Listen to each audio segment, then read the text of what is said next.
Hello students, इस video में हम ट्रिपल सी और ओ लेवल के पहले पेपर से रिलेटेड कुछ इंपॉर्टेंट एमसीक्यू को कवर करने वाले हैं, जो कि इंटरनेट और वर्ल्ड वाइड वेब वाले चैप्टर से होगा।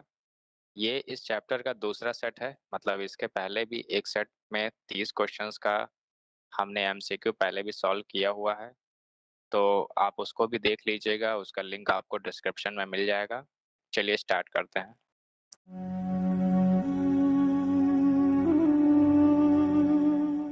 पहला क्वेश्चन है इसमें, who rights the content for the blog.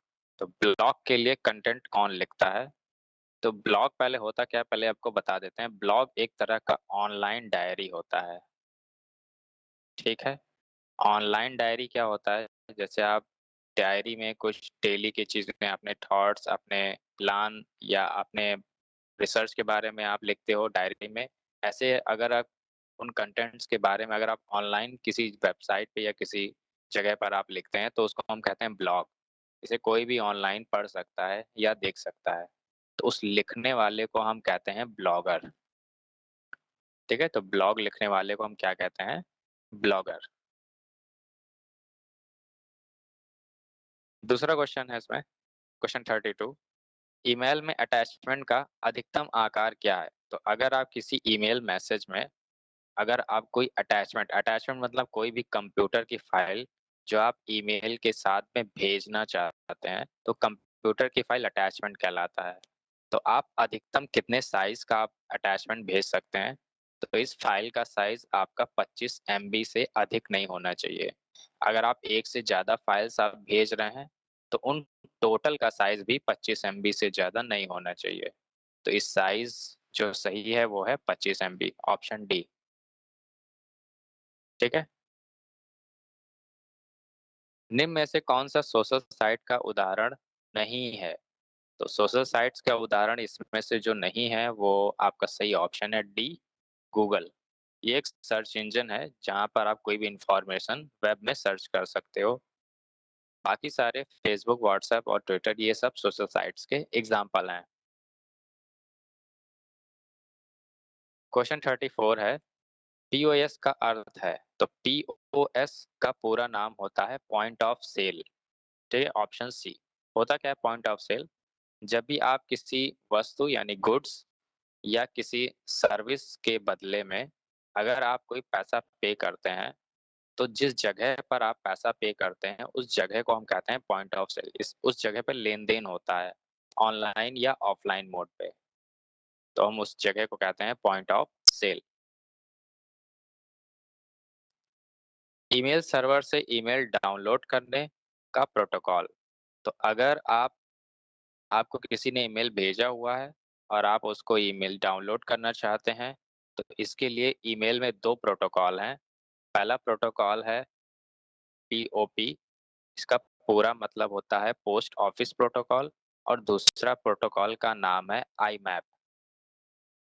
ठीक है, तो ये दो प्रोटोकॉल ऐसे प्रोटोकॉल हैं जो ईमेल मैसेज रिसीव करने के लिए होता है या डाउनलोड करने के लिए होता है। तो इसमें से जो ऑप्शन आपका सही है वो है टी, पीओपी। इसका पूरा नाम होता है पोस्ट ऑफिस प्रोटोकॉल। ठीक है। क्वेश्चन 36, ईमेल में आपका मेन कंटेंट कहाँ पर होता है? तो ईमेल में आपका जो मेन कंटेंट है वो आपका होता है बॉडी में। कैसे? आपका कोई भी अगर जो ईमेल होता है, उस ईमेल के दो हिस्से होते हैं, दो पार्ट्स होते हैं। पहला हिस्सा कहलाता है हेड और दूसरा हिस्सा कहलाता है बॉडी। ठीक है। हेड में आपका पहला पार्ट होता है टू, फिर होता है सीसी, फिर होता है बीसीसी, फिर होता है सब्जेक्ट। ये चार चीजें आपके हेड में होती हैं। ठीक है, ये चार चीजें। बॉडी में आपका आता है सबसे पहले तो मेन कंटेंट जिसको हम मैसेज कहते हैं। फिर इसी बॉडी के अंदर आपका आता है सिग्नेचर, जो ईमेल सिग्नेचर होता है, और इसी बॉडी में आता है आपका अटैचमेंट्स। यानी आप जो भी फाइल आप भेज रहे हो कंप्यूटर की ईमेल के साथ, हम उसको अटैचमेंट्स कहते हैं। तो ये बॉडी हिस्से में आते हैं। तो मेन कंटेंट यानी आपका मैसेज ईमेल के बॉडी में होता है। 2FA का अर्थ है, 2 स्टेप में अगर किसी यूज़र को वेरीफ़ाई किया जाता है, तो हम उसको टू फैक्टर ऑथेंटिकेशन कहते हैं। इसमें जो पहला स्टेप होता है, उसमें यूज़र से यूज़र आईडी और उसका पासवर्ड इंसर्ट करने के लिए बोला जाता है। अगर यूज़र अपना आईडी और पासवर्ड एंटर कर लेता है, तो दूसरा स्टेप होता है उसके रजिस्टर्ड मोबाइल नंबर या ईमेल पर ओटीपी भेजना या फिर ये 2 स्टेप में जो वेरिफिकेशन होता है, उसको हम कहते हैं टू फैक्टर ऑथेंटिकेशन। उपयोगकर्ता नाम और डोमेन नेम को कौन-सा प्रतीक अलग करता है? तो ईमेल आईडी में 2 हिस्से होते हैं, पहला तो कहलाता है यूज़र नेम, ठीक है? और दूसरा हिस्सा कहलाता है डोमेन नेम। तो इन दोनों को जो सिंबल या चिन्ह अलग करता है, वो @ साइन होता है। तो इसका बी वाला ऑप्शन सही है। बी टू बी का अर्थ है, बी टू बी फाइनेंस से रिलेटेड है, लेन-देन से रिलेटेड है। तो अगर वो लेन-देन एक कंपनी से दूसरे कंपनी के बीच होता है, तो हम उसको बिज़नेस टू बिज़नेस कहते हैं। ऐसे और भी कई सारे हैं जैसे सी टू सी ये कस्टमर्स टू कस्टमर है, बी टू सी ये बिज़नेस टू कस्टमर है, G to G government to government, G to B government to business, G to C government to consumer या कस्टमर। तो ये और भी कई सारे फाइनेंस से रिलेटेड टर्म्स हैं, जिनको आप याद रखिएगा। कौन-सा चिन्ह यानी प्रतीक ईमेल आईडी का हिस्सा नहीं है? तो एक ईमेल आईडी में आप डॉट का इस्तेमाल कर सकते हो, उसको पीरियड्स कहते हैं। आप नंबर्स का इस्तेमाल कर सकते हो, ठीक है? आप लेटर्स का भी इस्तेमाल कर सकते हो, तो आप स्पेस का इस्तेमाल ईमेल आईडी में नहीं कर सकते हैं। तो इसका सही जवाब है बी। क्वेश्चन 41 ईमेल आईडी का पहला भाग, पहला हिस्सा क्या होता है? तो ईमेल आईडी के 2 पार्ट होते हैं जिसमें से पहला हिस्सा होता है यूज़र नेम और फिर @ के बाद में डोमेन नेम होता है। तो इसका सही आंसर है पहला वाला यूज़र नेम यानी ऑप्शन सी।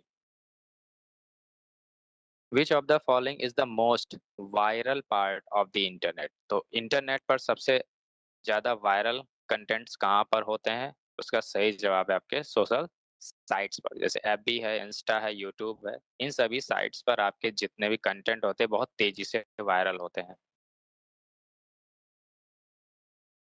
एसएमटीपी में एम का क्या अर्थ है? तो एसएमटीपी ईमेल को भेजने का यानी सेंड करने के लिए प्रोटोकॉल यूज़ होता है और इसका पूरा नाम है सिंपल मेल ट्रांसफर प्रोटोकॉल, ठीक है?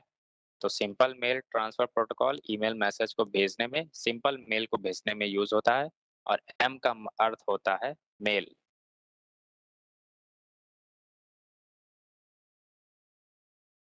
आईआरसीटीसी क्या सेवा या सर्विस प्रदान करता है? तो आईआरसीटीसी इंडिया में रेलवे सर्विस प्रोवाइड करता है। डिलीट हुए ईमेल को चेक करने के लिए कौन-सा फ़ोल्डर आपको ओपन करना है? तो वो आपके पिन नाम के फ़ोल्डर में आपको दिखाई देगा। निम्नलिखित में से कौन-सी फ़ाइल टाइप ईमेल द्वारा भेजी नहीं जा सकती है? तो आप पीडीएफ फाइलें भेज सकते हैं, रार और ज़िप फाइलें भी भेज सकते हैं। ईएक्सई फाइल आप कंप्यूटर से भेज नहीं सकते हैं। कंप्यूटर में जब ईमेल भेज रहे होते हैं, ईएक्सई फाइल, इसके साथ-साथ में डॉट की एपीके फाइल और इसके साथ-साथ में डॉट जेएस फाइल। ये ऐसी फाइलें होती हैं जिनको ईमेल का जो एंटीवायरस सिस्टम है, वो इसको वायरस समझता है, तो आप ऐसी फाइलें ईमेल के साथ नहीं भेज सकते हैं। क्वेश्चन 47 ईमेल के जनक कौन माने जाते हैं? तो ईमेल के जनक माने जाते हैं रे Tomlinson. What is the symbol of trending in Twitter? तो ट्विटर पे जब भी कोई चीज़ ट्रेंड कर रहा होता है, तो उसका सिंबल यूज़ होता है हैश सिंबल। इंटरनेट की सहायता से पढ़ना और सीखना कहलाता है। तो इंटरनेट की सहायता से अगर आप पढ़ते हैं या कुछ सीखते हैं, तो उसको हम कहते हैं e-learning. What is junk mail? तो जंक ईमेल ऐसा ईमेल होता है जो वो ज़्यादातर प्रचार के पर्पज़ से भेजा जाता है। तो ऐसे ईमेल्स को हम स्पैम ईमेल्स कहते हैं। ये ऐसे ईमेल्स होते हैं जिनकी आपको ज़रूरत नहीं होती है, वो ज़्यादातर प्रचार के पर्पज़ से भेजे जाते हैं। अनचाहे या अवांछित, जिसको आप अनसॉलिसिटेटेड भी कह सकते हैं, ये किस फ़ोल्डर में रहते हैं? तो ऐसे ईमेल्स जो आपको ज़रूरी नहीं है, वो स्पैम नाम के फ़ोल्डर में पाए जाते हैं या स्टोर होते हैं। स्पैम मेल्स को जंक ईमेल भी कहते हैं। निम्नलिखित में से कौन-सा भौतिक यानी फ़िज़िकल एड्रेस है? तो फ़िज़िकल एड्रेस इसमें से ये मैक एड्रेस है। मैक एड्रेस 48 बिट का एड्रेस होता है। ये किसी भी कम्युनिकेटिंग डिवाइस जो सिग्नल भेज सकता है, उस डिवाइस में से आप जब भी सिग्नल भेज रहे होते हैं, तो ये वो एड्रेस होता है या ये वो कंपोनेंट होता है जो यूज़ होता है। तो मैक का पूरा नाम है मीडिया एक्सेस कंट्रोलर, या कहीं-कहीं आपको ये कंट्रोल भी लिखा हुआ मिलेगा।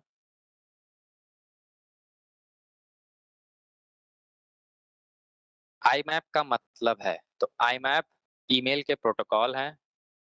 तो ये ईमेल के प्रोटोकॉल हैं जो ईमेल मैसेज को रिसीव करने के लिए होते हैं, ठीक है?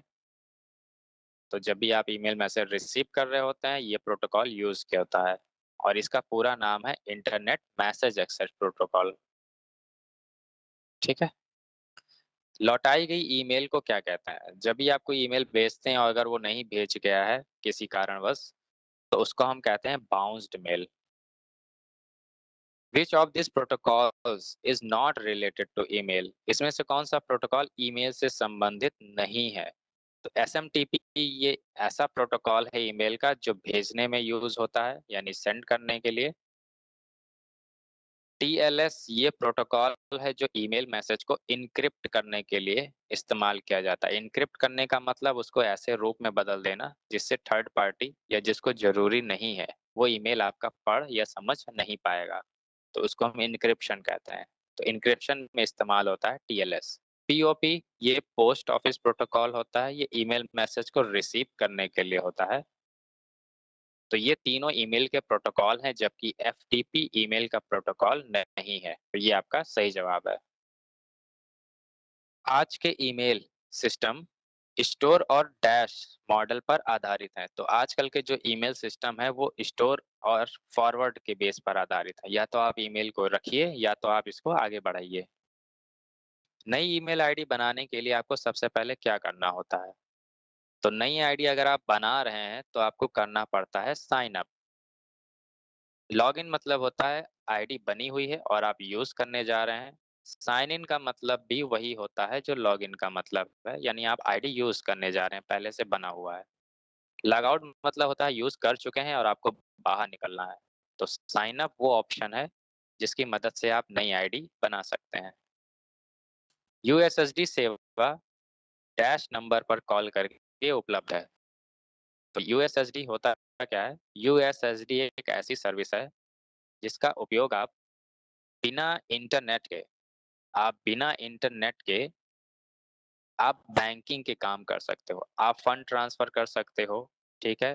फंड ट्रांसफर कर सकते हो, आप बैलेंस चेक कर सकते हो, ठीक है? आप स्टेटमेंट निकाल सकते हो अपने बैंक का। तो आप बैंकिंग के काम बिना इंटरनेट के आप इस सर्विस से कर सकते हैं। तो इसको यूज़ करने के लिए आपको बस रजिस्टर्ड मोबाइल नंबर से ये नंबर डायल करना होता है *99#।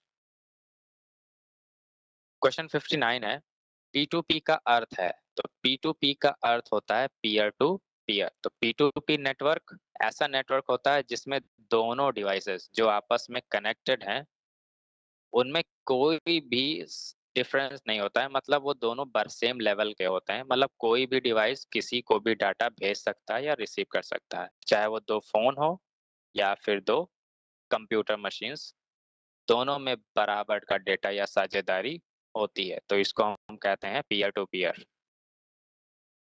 एटीएम का अर्थ है, तो एटीएम का अर्थ होता है ऑटोमेटेड टेलर मशीन। ये एक मशीन होती है जिसकी मदद से आप अपने पैसे को जो कि अकाउंट में जमा रहता है, आप उसको निकाल सकते हैं। तो इस वीडियो में सिर्फ 60 तक के क्वेश्चंस को कवर किया जा रहा है। आने वाले वीडियोस में हम इसके आगे के क्वेश्चंस को कवर करेंगे। धन्यवाद।